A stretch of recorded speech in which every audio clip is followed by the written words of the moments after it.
was very bizarre, but we were mesmerized. We kind of started talking to it because we noticed it started to kind of head in our direction, and we're like, wow, you're beautiful, like come closer to us. And I can't believe we weren't terrified. And my daughter looks down and says, oh, it has hooves.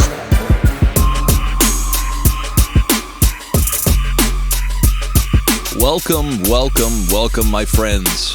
I'm very happy to be here, and I'm very happy to have you here with me. My name is Alex Koska, and I will be your host for this episode of Odd Virginia. Today, we're going to be speaking with a wonderful young woman named Flori, and Flori's got some stories. Flori's stories, which are truly on another level. I don't know how else to put it. These are some very, very, very unusual sightings that this woman's had. And I'm going to be honest, I probably wouldn't believe these stories if it were not for corroborative eyewitness testimony, videographic evidence, photographic evidence of these very, very strange encounters that she's had. And I'm not usually the kind of guy who puts any sort of weight or importance on photographic evidence, as it's usually very inconclusive. However, the things that Flori has shown me really raise my eyebrows. This stuff is pretty crazy. And I'm going to have the photos and videos in the show notes for you guys to take a look at if you're curious as well.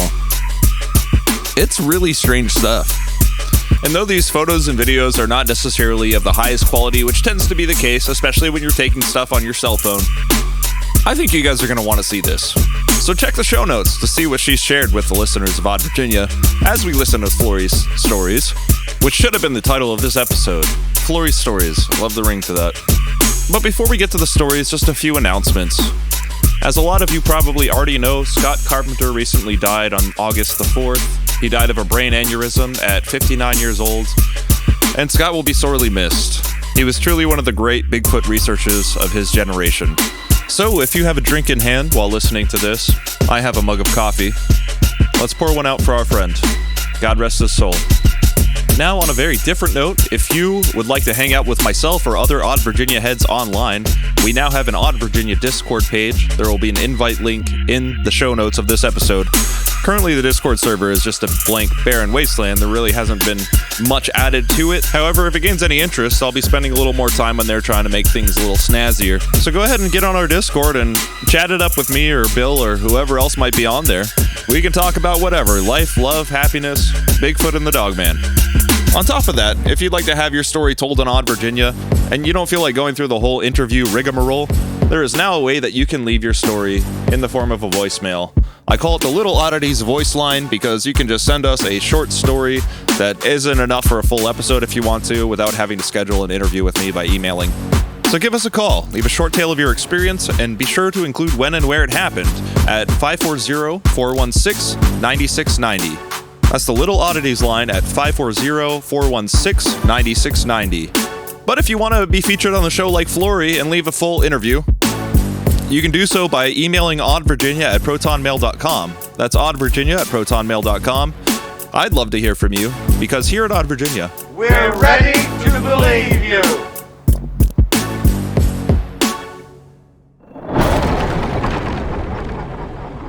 Today on the show, I've got a guest named Flori, who is friends with a recent guest that we had named Logan. So Logan suggested that she come on and corroborate some of his stories, but also she has a lot to share of her own experiences. So Flori, welcome to the show. Well, thank you. Glad to be here. Now, we did have a bit of a pre-interview, I guess like a week ago. Yeah, I was not prepared for all of that you had there. I was like, wow, this could be something very special. So I want to thank you for taking some time out of your day to come on the show and share your experiences with the listeners of Odd Virginia. First of all, just how are you doing today? Well, I am doing wonderfully. Thank you.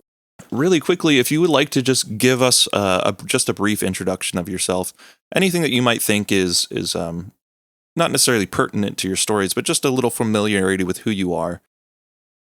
Okay, sounds good. Well, my name is Flori.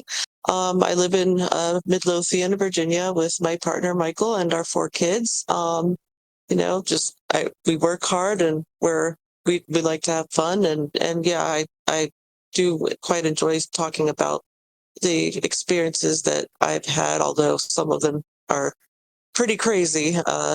But yeah, so it's definitely a subject matter that I'm passionate. Yeah, so do all of your stories take place just about in the same area, or is this kind of like all over? It's mainly centered in Charlottesville and Mechanicsville, Rockville area, so Hanover County. Okay, yeah, that's pretty close to home for me and a lot of my listeners at the moment. So that's pretty exciting. Would you like to do this in sort of a chronological order, or would you like to start out with some of those stories that Logan shared and kind of corroborate on those? I don't know how you'd like to go about it, but really, I'm just all ears. Well, sure.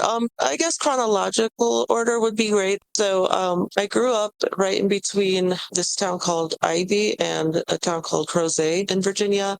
It's outside of Charlottesville.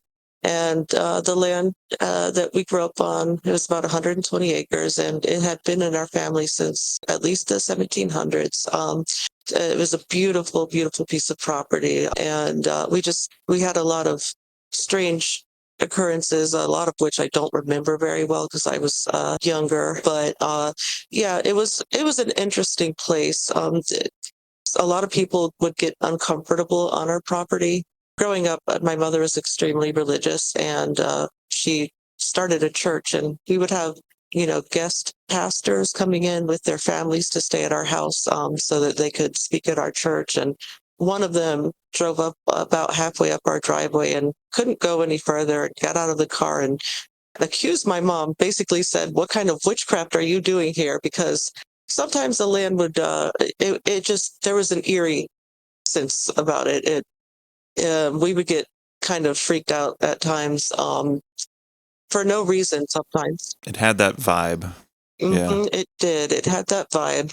I know there was a shared memory that I have with my brother and my mom where we came home late from church one night because we would have nighttime services. And all we remember is just sitting in the car for what seemed like hours, and we were too scared to talk or move. And to this day, we have no idea why. Another time, my brother and I were sitting in a car of my mother's that no longer worked. It was in the backyard, and it was daylight, and we don't remember what happened, but I feel like something jumped on the roof of the car we were in. We were in the front seat just playing around, and we just looked at each other and kind of like, well, what just happened? And then we went about our day because it was no strange thing to have strange things happen. We did at one point, while we were exploring through the woods, we found this little shack at the top of a hill.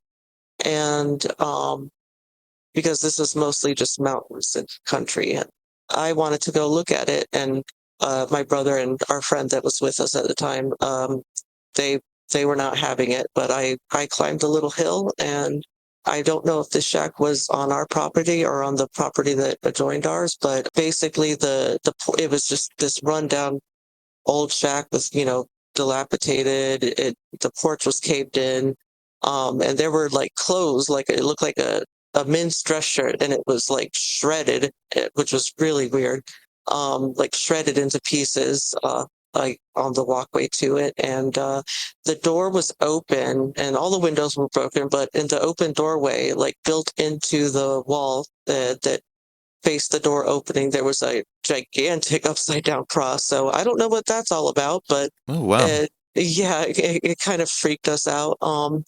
But yeah, so there was our house, which was built when I was born, and my grandmother's house that was built before the Civil War, and you know there there were, shadow footprints and stuff like that. But what I loved about our land was just exploring through nature, and there was an abundance of quartz, and there was a gigantic circle made out of stones. Like some of them were very, very big. And my brother and I always knew as kids kind of that it was kind of a sacred space. We don't know how we knew that, but if we ever brought our friends to see it, it'd be very few friends that we would actually allow to see it. If they were jumping around on the stones or something, we would tell them to stop. It was just kind of a known thing that, you don't want to mess around here. But But yeah, it was a land with a lot of history. It was beautiful. Mom sold it in 2001. And Crozet is just right on the other side from me of the Shenandoah National Park, right up there in the mountains. How far exactly away were you from the Shenandoah Park?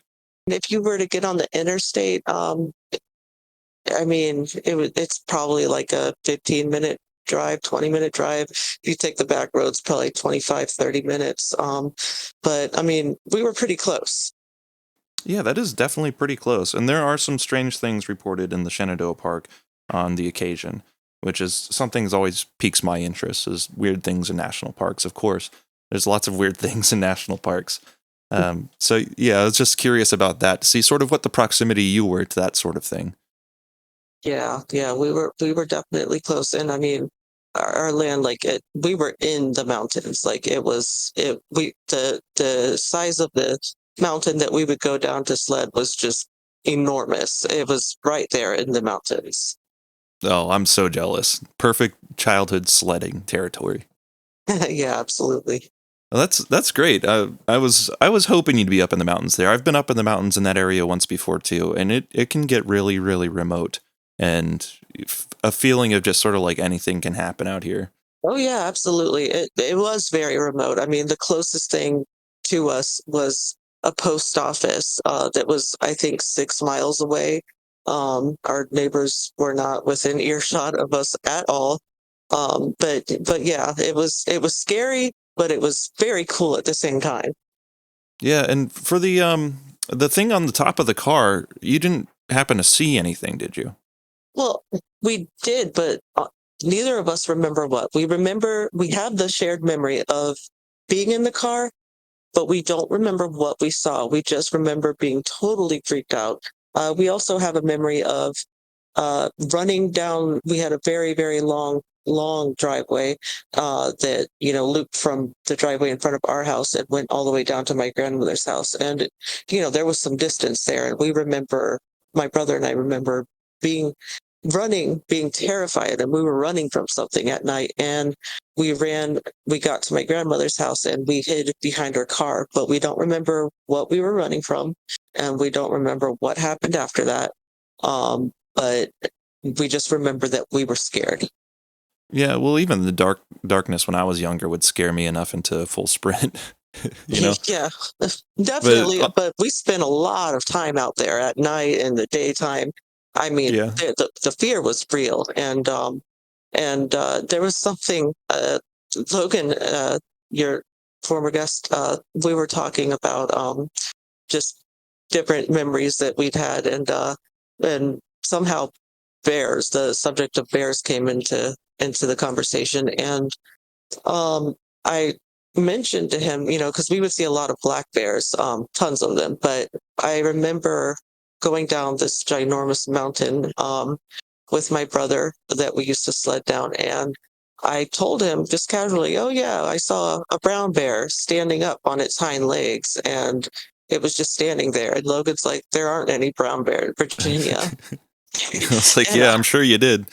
yeah, and it was just really weird. It kind of makes me go, because I mean, I looked it up. Apparently, there really aren't brown bears in Virginia, I guess. No, there But aren't any brown bears on basically on this side of the country. right, so I'm wondering what it was that I really saw. But I mean, I remember it, you know, pretty well. Like it was just something, that I know I had seen it before, but it was just standing there on its hind legs. Yeah, I don't know, maybe 50 feet away from us. It was up on a ledge, and it was just standing there on its hind legs. And I'm really wondering what it is that we were seeing now. Well, I'm not going to draw any conclusions from that, but everybody knows who's listening right now exactly what I'm thinking, I'm sure. I'm thinking the same thing.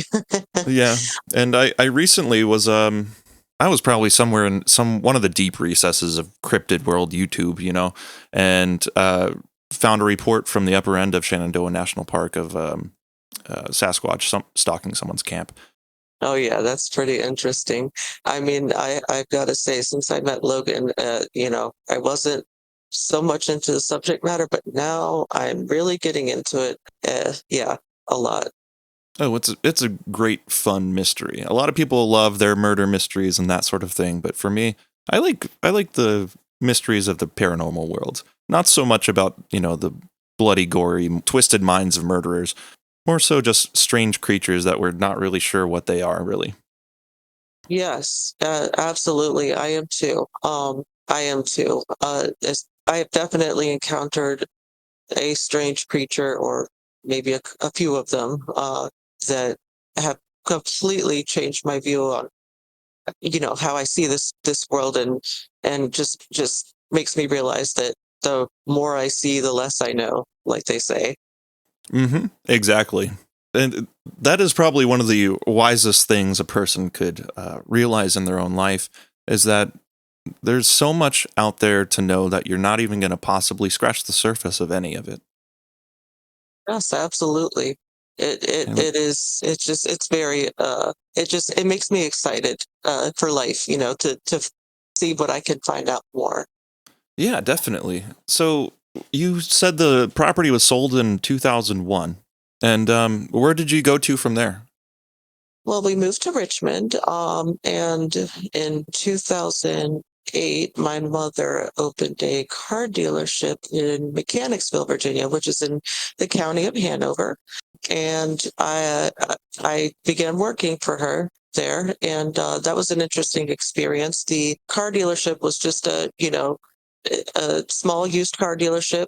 My mother and I were the owner operators, and it was run out of a little brick Cape Cod house right on the turnpike, Mechanicsville Turnpike.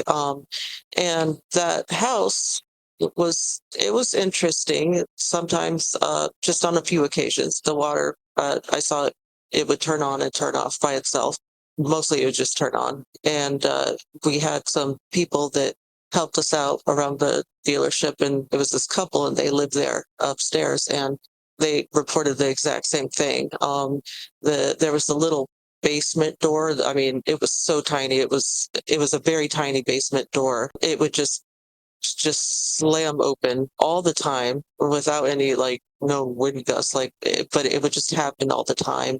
And while I was working there, I came to a position where I needed to find a sitter for my then I had two children at the time, and um, I met a friend through Craigslist, actually, and we became very close friends almost instantly. And on one of the first days that I met her, I remember being in this. She was also in Mechanicsville, just a couple of miles away from the dealership. And one of the first times that we hung out, I just remember there were some kids' toys, like baby toys, that were going off, and so I went to go find the culprits in the stack of toys that she had there, and found them and realized there were no batteries inside of them. And so she just kind of shrugged and said, "Yeah, it happens." And and yeah, and that's it. Just gets stranger from there. I mean, it's been a long time that we were friends, and we our families were, our kids basically kind of grew up together. And there was a little ghost boy that at one point or another everybody saw, in the house, and her kids and my kids as well. And that is actually right outside of her house, right in her backyard, is when the first time, I believe, that I saw orbs. And orbs, I kind of don't like the term, because people will take pictures of things that they think are orbs, and it's really just whatever, dust particles and stuff. But Hmm. um, I went to visit her one night, and we were just standing outside her backyard, and she kind of was looking at something up near the trees, and she said, "Are you seeing what I'm seeing?" And I look up, and there are these three beautiful, kind of amber golden spheres, but they're kind of like the consistency of like a plasma or lava or something. They weren't complete, like they weren't like hard spheres. They were kind of jiggly, if that makes sense. And Hmm. they were about 4 to 6 feet in diameter, and there were three of them in a row, like just right next to each other, all three of them. And they were not very far up at all. maybe 3 stories high, if that. And we were just kind of mesmerized. And when I finally snapped out of it, I had my phone in my hand and I wanted to take video or pictures or anything that I could. And my phone instantly just started, the flash started going off, on and off before I even could open my camera. Oh, When I wow. opened my camera, my phone started powering off. And I know a great deal about phones. I have a background career-wise in wireless and phones and their firmware and software. And I know a lot about them and never had my phone ever acted in that way. And throughout, basically the orbs kind of just disappeared.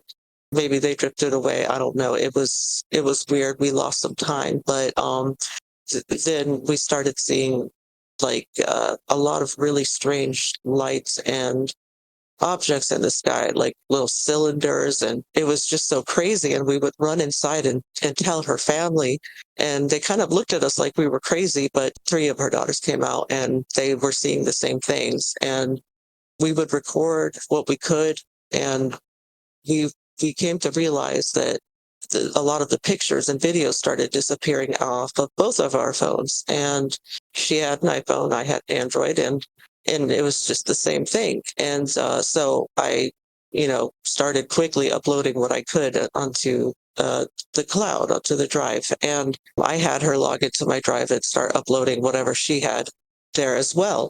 And one of the craziest things that we saw that night, it was just the perfect ending because it was right around maybe 3 in the morning and it stopped around 5 or 6 in the morning, was there was this, it was this sphere of light and it was further up in the sky, but still not too far up. And it was spinning and rotating, if that makes sense. So it's, spinning, you know, sideways and rotating up, like up and vertically.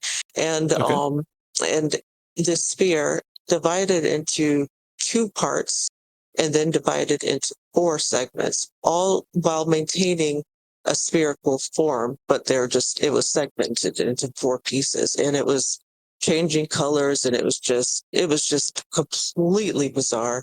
But it was so mesmerizing.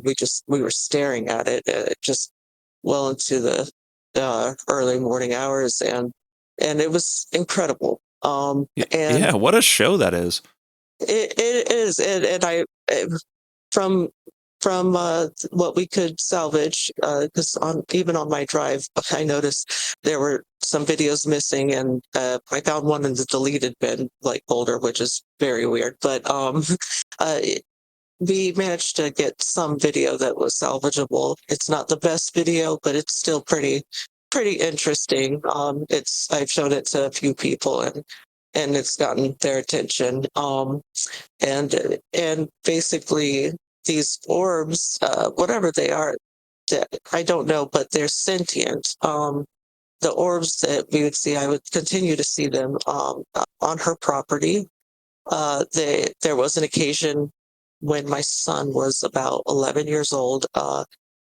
It was about 3 in the morning, and we were at my friend's house, and we were in the backyard just hanging out. And my son was inside of her house, but he got scared and came outside because a DVD flew off of the bookshelf and came towards him. And so he came outside. He was really scared. And I was, just reassuring him, like, this happens here, these types of things happen here. It's not a big deal. Nothing will hurt you. And so, we're standing there together. I'm trying to calm him down. And then at the back of her backyard, there's a row of trees, and there's a neighborhood behind that row of trees. And we see these 2 lights in like shining through the back of the trees. And we thought they were headlights. We thought maybe somebody was pulling into the house that was on the other side of her backyard. And those 2 lights eventually slowly started making their way like through the trees. And then once they hit the open air, Angela's on my friend's side of the yard, they just shot out towards us at an amazing speed. And it sounded like there was a train or something. And they grew further apart, and we're like, these are not headlights. And my son and I just took off running, and they basically chased us into her house, and my friend, meanwhile, is just sitting in the backyard, like, meh, because she's just used to this sort of stuff. And to me, it just completely blew my mind. But yeah, that there was no shortage of strange activity there. As far as the orbs are concerned, like the initial ones you saw, how bright were they? They were not too bright. I can't really explain it that well. They were not too bright. It was like an orangish goldish type of color, and they weren't really emitting any sort of light. They might have had a little tiny trail or something like that. Like they were malleable, but it wasn't like beaming. They weren't beaming anything, any sort of lights at all. So it looked kind of like a dull, almost burning sphere up in the sky. Yes, but pretty close to us. And do you have any relative size that you might be able to convey? Yeah, so they were probably between 4 and 6 feet in diameter each. Woo! Yeah, Big they were boys. huge. Yes, and most of the orbs that I've seen since then, most of them have been a lot smaller, maybe basketball size. But those were one of the biggest, some of the biggest ones that I had ever seen, and especially since it was my first time really seeing them, I was quite amazed. That's incredible. Is there any like other strange phenomena that was related or possibly connected that your friend had any reports of on that land? Not particularly on that land. I came to find out, like, after this stuff started happening where I was witnessing it, I found out that strange activity has always been a part of her life. She lived in King William, which is just east of Hanover, and she grew up there. And she told me one story that her older brother had come in when she was a little girl into the house with his girlfriend, and they were frantic. They were saying there was this big disc and in the farm that was right next to their property. There was a farm there, and it was just sitting on the grass in the field in the farm, and nobody really paid any attention to them. But the next morning, she said that they went outside, and there were just a bunch of dead cows. There were just a bunch of them, and Oh. yeah, and which is really interesting. And she's just telling me this like it's no big deal, and I'm like, do you realize the scope of this? And I'm not Yeah. saying that the orbs of are related. I'm not saying they're not related. I really don't know what the orbs are, but every time I've encountered them, there's definitely that sense that they are aware of you just as much as you're aware of them. And so I guess the most significant area where I've seen the most strange activity. That would be in Rockville, Virginia, which is partly in Hanover and partly in Goochland, where we experienced these things. It was right on the line. Like literally, there was a sign right by where we park and stargaze there. That's entering Hanover, leaving Goochland, and that is where I have to say the most bizarre things ever have happened. I want to rewind a little bit if I can. My fascination with the orbs, that I was seeing at my friend's house, it led me to, go onto Reddit and try to look for other people that have had these experiences. And this is how I met Logan. I was not in a subreddit that was specific to Virginia or Central Virginia, anything like that. I was just trying desperately to find posts from anyone about like glowing balls of light. And I think that's the search term that I entered into Reddit. And I found a post by this person who it was basic. I think it was titled like, "Is anyone else seeing these strange balls of light?" And Logan, it was Logan, and he was describing kind of like what I'd been seeing, and I messaged him, and he had posted it, I think, either that day or the day before. I think it was that same day. And so we decided it was just so bizarre because, he lived in Montpelier, which, is also in Hanover County. And so it was just an amazing coincidence. And we Yeah. wound up meeting. And I know he's described before, like when we first met, I went to his property, and it was interesting. We saw some orbs and some weird stuff in the sky, and at one point I got really freaked out because we were seeing a kind of like a beam of light coming from around a corner, but we were in his golf cart type thing, and we just it just was lingering, but we never saw the source, and I got kind of freaked out at that point, and I wound up leaving. But so you know the orbs, it's kind of like how we met each other. I just want to emphasize how serendipitous it is that the one person that you found through Reddit happened to be your neighbor, basically. Because these orbs of light phenomenon, they happen all over the world. I mean, you could have connected with just about anyone. Yeah, it is. I believe absolutely not a coincidence. Like it's just almost surreal. Like and in the years since, like we become closer just because of our shared experiences, and it's just amazing. It's just incredible. Yeah, that's an understatement, I would say.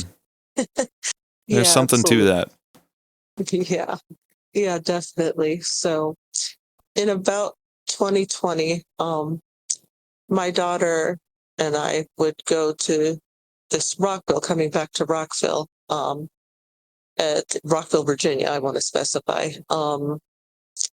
We would go to Rockville with my sister-in-law, and it was at first it was just a you know it was just to find a space to stargaze and maybe see these things, because my sister-in-law was not so much a believer in the stories I would tell her about orbs and stuff. But she showed us this road that it was a cool little road in Rockville, little country road, and she told me, she used to go there as a teenager, and there's yeah, it's just to hang out and stuff. And so we started going there because we just felt there was something special. We would go there maybe as the sun was setting, and and there was something special about the place. And one of the times we went, and this was in 2020, we from a distance, we were like on the this little road, and it's kind of overlooking these two gigantic fields, and there's a farmhouse on the left field away in the distance, and a huge barn and a house behind that. And from the house in the very back of the field, we started seeing this very bright blue slash white. It's like a whitish blue light, and I mean it's very very bright. And the way I remember it when I could kind of start to see a little bit of shape, even though it was hard because it was so bright to see a definitive shape.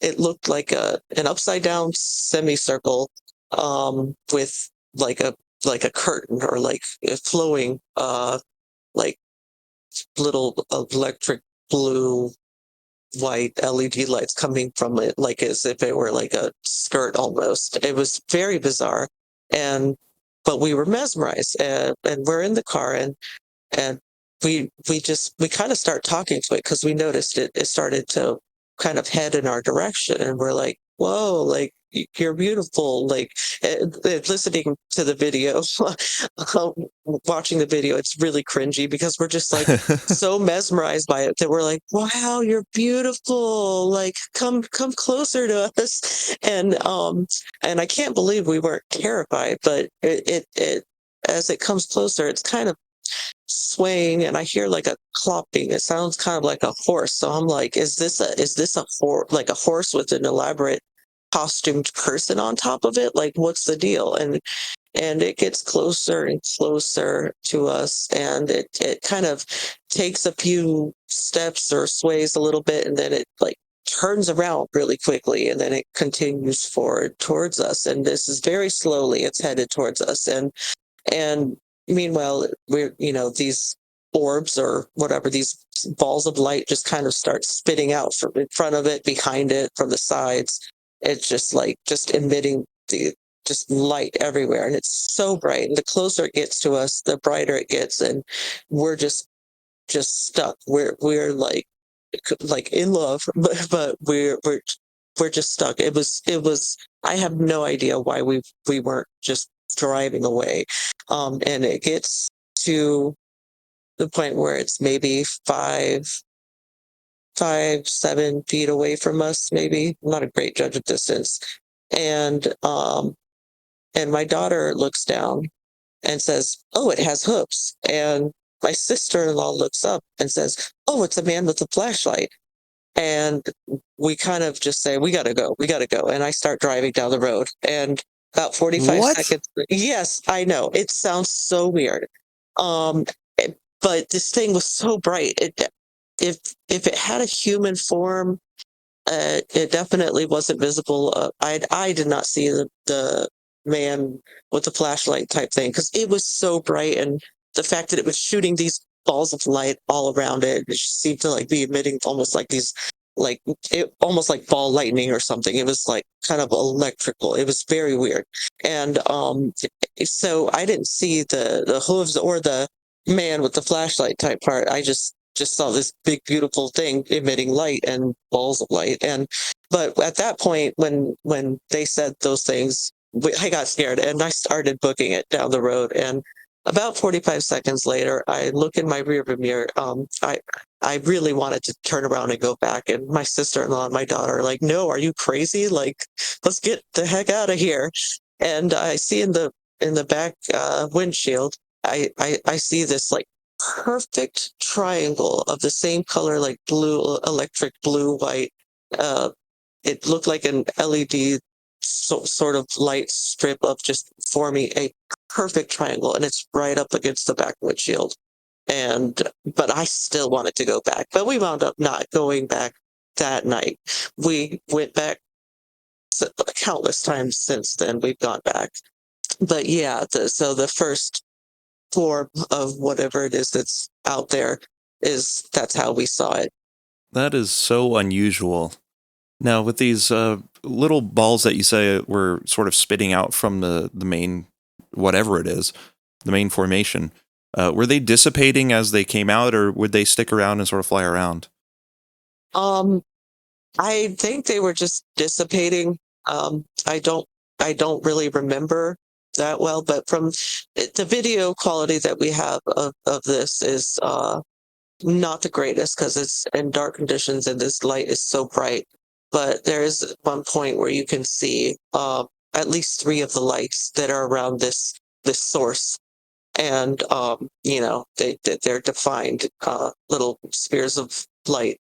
So I don't know. It was just so weird, and I'm fairly certain we lost time. And yeah, but we kept on coming back to Rockville because we are very curious by nature, and that was it. It was a tremendous experience, and we never saw the exact same thing, but there were plenty of other experiences that we had there. Would you like me to go into a few more? Oh, of course. Okay, cool. So we would start going back, and like I said, we'd get there as the sun is setting and maybe still a little bit of daylight out. Um, and we would stay well into the nighttime. And we started noticing there was a man that would walk his dog, but before we could actually see that it was a man walking his dog, we would see just it would look like a light just bouncing around the field. And so as it got closer, it just appeared as a man holding a flashlight. But if if this really was a man with a flashlight, the flashlight would be floating around and just bouncing around the field, and it made no sense. I know it sounds really bizarre, but it was very weird. And That's not actually terribly uncommon. Sorry to interrupt you there, but a lot of people describe orb lights in their wood line or in their fields or something like that, and they always think at first, oh, this is just like a hiker with a headlamp who's way off trail, you know. or somebody holding a flashlight approaching my house, But then it turns out that that's not the case at all, and that this light is sort of dancing around. And they fairly quickly realize after a while that what they're looking at is not what they thought they were looking at. Yeah, yeah, that about sums it up. And exactly. So this dog that would be with this man, and the man always seemed to wear like kind of the same outfits, like just kind of khaki pants, maybe a white shirt. I don't really the shirt we really didn't notice too much, but it always seemed like he had kind of like this khaki pants type of outfit on. And the dog with him, it was a big black dog, and it seemed to have longer hair. Don't really know what type of breed it was, but we would encounter this man and this flashlight, and uh, we would encounter them like appearing out of nowhere. One time we're sitting in the car and we felt the presence of someone around us, but we could not see him.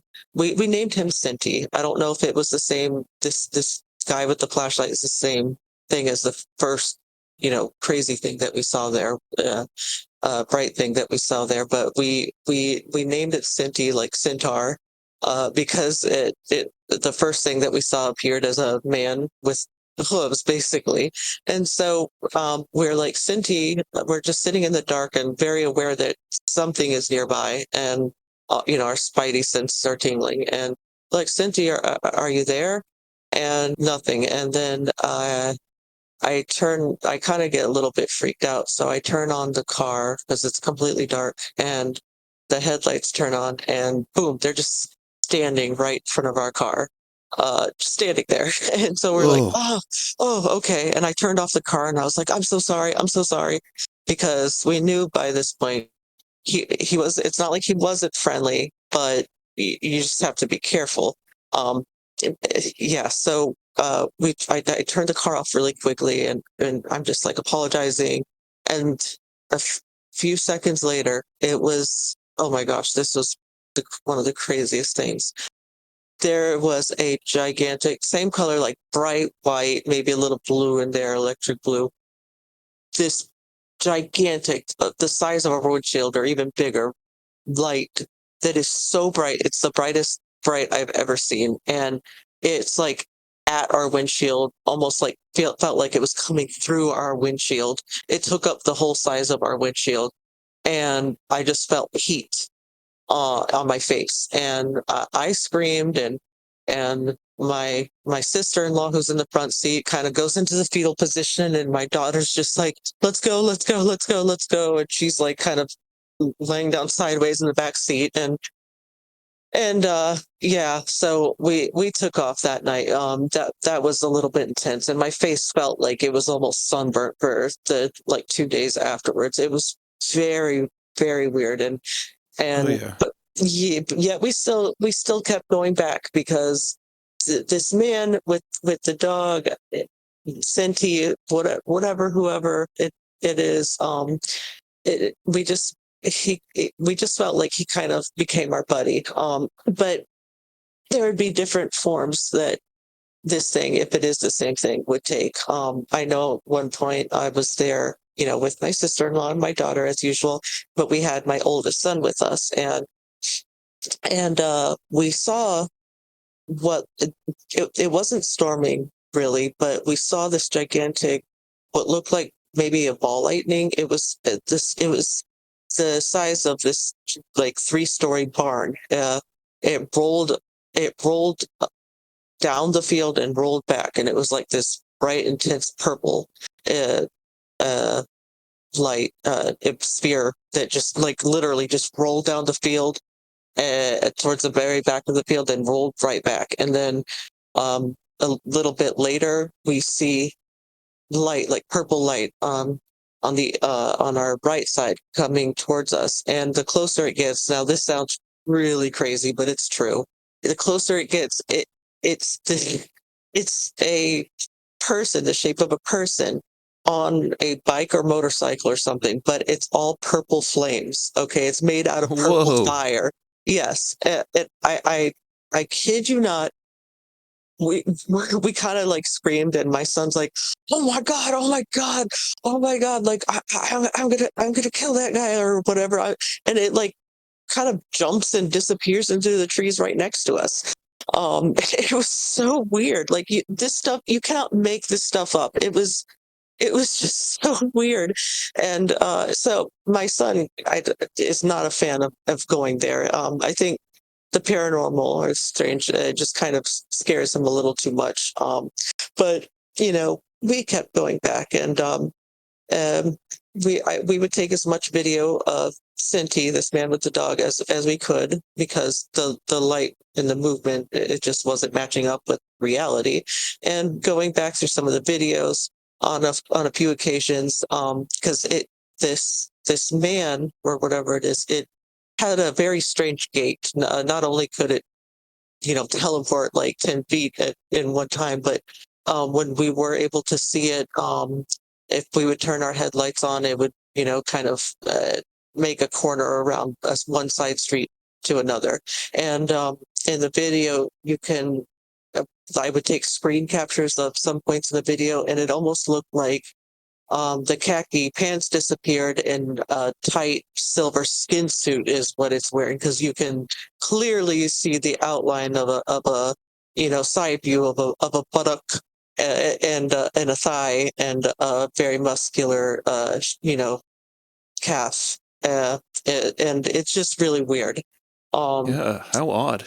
it is, but one of the strangest times, where it was just complete confirmation that, even though I already knew that this is just not a normal man, was we were sitting there in Rockville in the dark, and I felt this thing kind of brush against my car, and it was big. And I look out of my window, and I realize it's the dog that always walks with the man.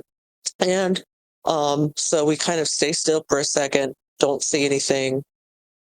And then the dog seemed to jump across the entire street in one jump. Like the dog was pretty big, but it just seemed like it like jumped across the street like in one jump, which it's a small street, but it's not, that small.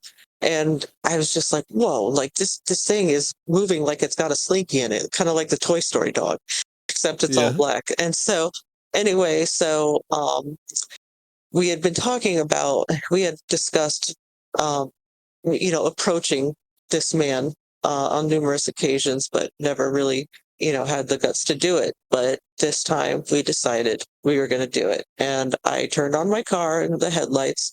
And by this time, they're maybe about 20 feet away from us, walking away. And I drove up next to the man. And while we were driving up on him, he looked a little bit different. He had a beard, and his hair and beard were red, like red, and he had kind of like a lumberjack look to him, like he like almost like probably a plaid shirt. He's a little stocky, not too big, but just a little stocky, and looked like he was in his mid-30s. And I drove up right next to him, and I'm looking at his dog, and I'm saying like, "Hey, how you doing?" And I don't really remember what he said. We have audio of it, but my sister-in-law was trying to take video, but she was so distracted she couldn't keep it pointed at him or the dog very well. But at least we have some audio, and I just said, "Your dog, he looks so big at times, and he jumps so far. How is he doing that?" And the dog at this point is in front of us, and jumping kind of, at little distance in front of us. And when it looked back at us, the dog, okay, I kid you not, it turned around, and its face looked like one of those Amazon Alexa tablet things, that you have for your home. It's that's we named the dog Alexa after that, because it looked like its face was horizontal tablet. It was so weird. And I know it sounds so weird, but it's true. And and I'm just like so mesmerized by this dog, and I'm asking this man, but I can't look him in the eye. And it was almost like he was mumbling, and it was almost like he was trying to speak English, sort of. I don't know. It was very bizarre. But he was very quiet, and I couldn't really make out what he was saying. And so then, we decided it was time to go. This took place over the course of maybe 20, 30 seconds. And as I turned back to say, okay, have a good night, this man looked completely different. He was taller. He was super, super skinny.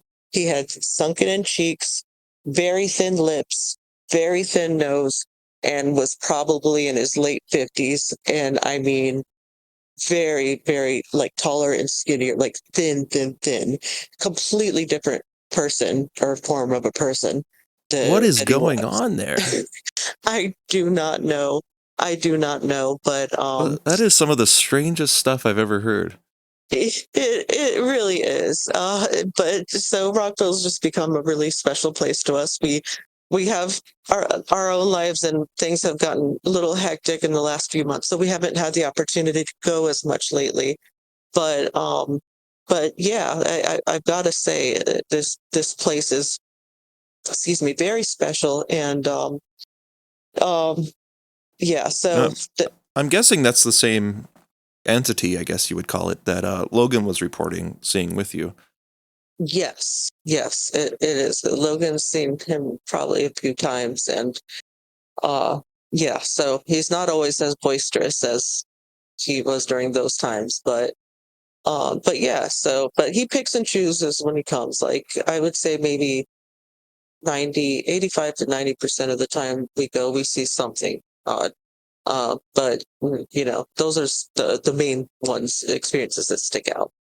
And he and the dog both look like totally real flesh and blood physical beings when you see them. Yes. Yeah. Yeah, I So don't know what to make of that. It just seems like such a strange phenomenon. Like, that's more than ghostly. That is something else. yeah, absolutely. And there and we see orbs just floating around by themselves, in the field. They're not always accompanied by Cinti, as we call him, or Alexa, the dog. But yeah, so I don't know. I don't know what to think of it, but the orbs, for some reason, they're very special to me, and I don't know why. Like I said, I do believe they're sentient, but I don't. They just have a very special place in my heart. I have no idea why I feel so enamored with them. Maybe because they really are beautiful.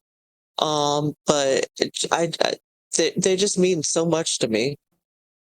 Yeah, the sentience of the orb is always something that comes into the mix when someone has a more close encounter, as it does feel like these things sort of recognize you and can see you, and not necessarily interact per se, like close up, but from a distance.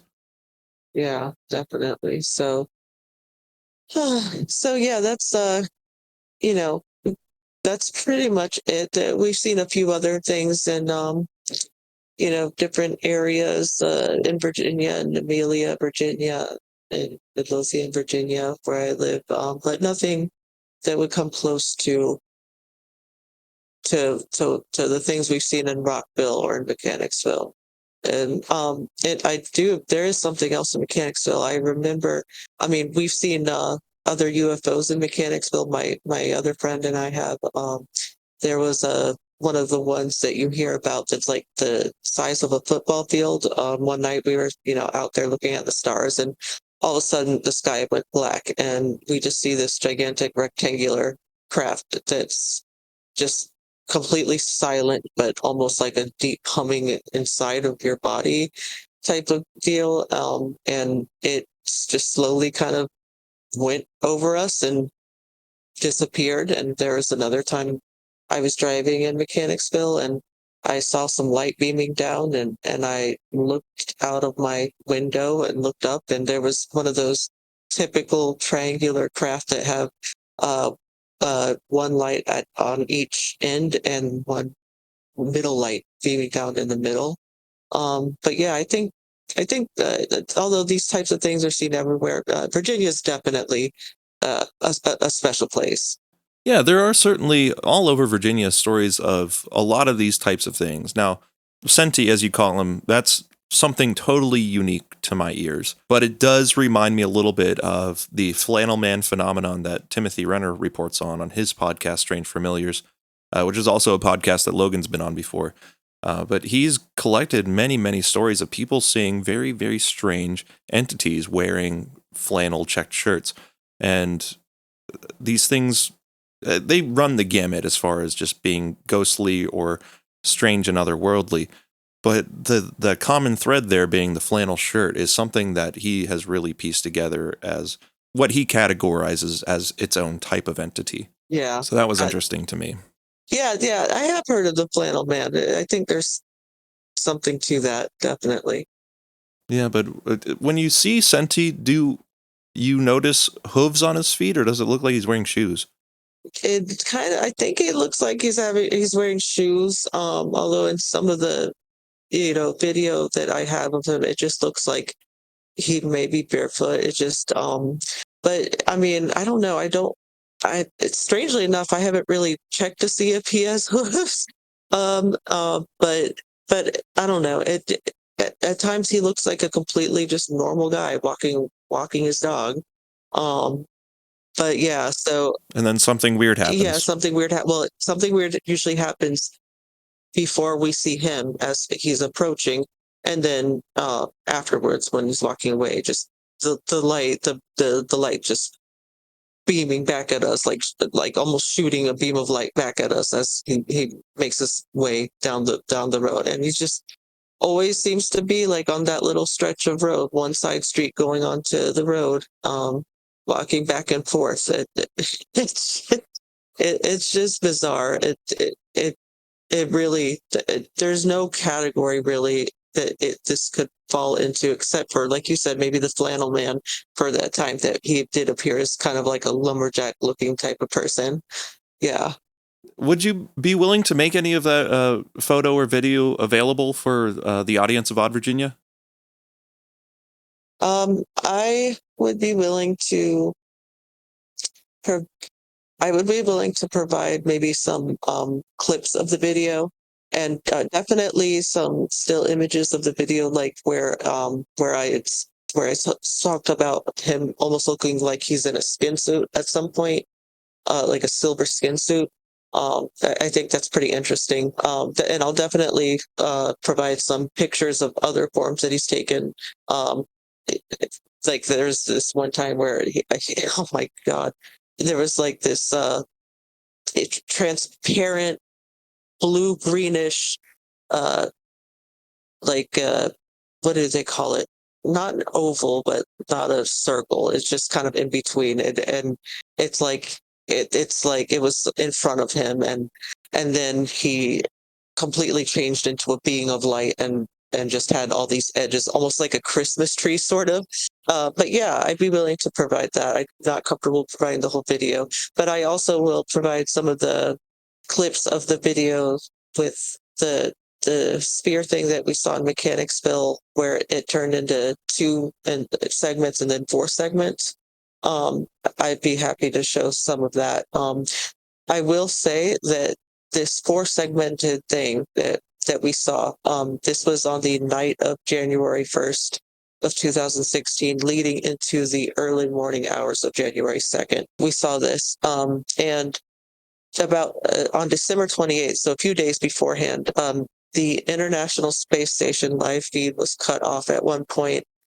There was something next to it that was interesting looking, but somebody managed to capture an image of it before they cut off the live feed, and it looked a lot like what was in this video. Oh, cool. That's a little bit of corroboration there, too. Mm-hmm. Well, Yes. I'd be very appreciative of anything you can provide, really. Yeah, and once again, you don't have to do that, but it's super helpful for anyone who wants to, look into these things a little more and see what they can see personally. I think people really, really like looking at the evidence of these really, honestly, mysterious claims that, one person might not be able to figure it all out on their own, but everyone's got their own theories, and they love checking things out to see if those sorts of theories line up with the actuality of the situation, which can be documented to an extent through video and photographic. So that would be awesome.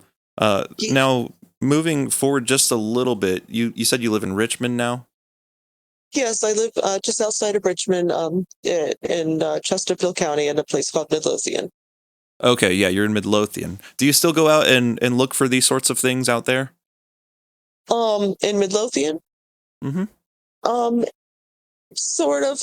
I live on a third story of an apartment building, and I'm very lucky to live right at the edge of a gigantic piece of tract of land, like just pure woods. And I have seen orbs in the trees, actually, and I pointed it out to a few of my neighbors and my son's friends that will come over, and they've seen them as well. They're like, "Whoa, I've been living here for I don't know how long, and I've never seen that, but I totally see them." And so I kind of have a little personal view right from my balcony.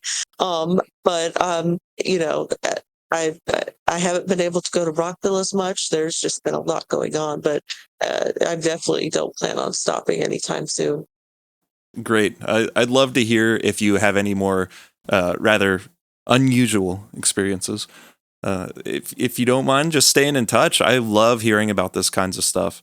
And I really, really want to thank you for taking some time out of your day once again to share this with myself and our audience. It really means the world, and boy, was that was just good. It was just good.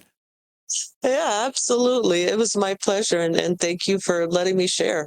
It was absolutely great. Well, good. I hope we can talk again soon, and I hope you also have a wonderful rest of your day. Oh, you too. Thanks so much.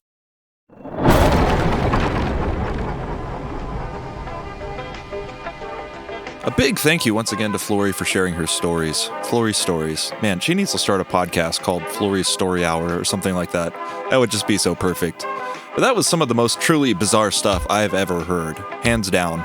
And I'm very happy to have been able to feature that here on Odd Virginia. And Flori's even given me the invitation to come along and hit one of these spots and perhaps meet Centaur for myself. And perhaps I'll take her up on that sometime soon. Be pretty interesting. But I'd also like to give a special thank you to two very important people who listen to this podcast. First is my dear sister, Emily. Emily, thank you so much for believing in Odd Virginia and what I do here, and being a long time supporter of the show. Also, we have a new supporter of the show who just recently signed up. Nick is listening from across the pond in the old country. God save the Queen, man. Nick actually wrote in and told me that despite living in England, the only time he's ever had any paranormal experience was in Fredericksburg, Virginia. Apparently we have a pretty pushy ghost down there. We try to dunk him into the river. But anyway, thank you so much to the two of you. We will have some premium content coming very, very soon for your ears only. And if anyone else out there has been considering signing up to support the show, now's the time to do it, because that juicy, creamy, frothing, primo content is just around the corner for your ears only. So thank you everyone once again for listening, and until next time, I'm going to go out and try to capture some live video of baby bears. So maybe there won't be a next time. If there's no other episodes, you'll know what happened to me. Stay odd, everyone.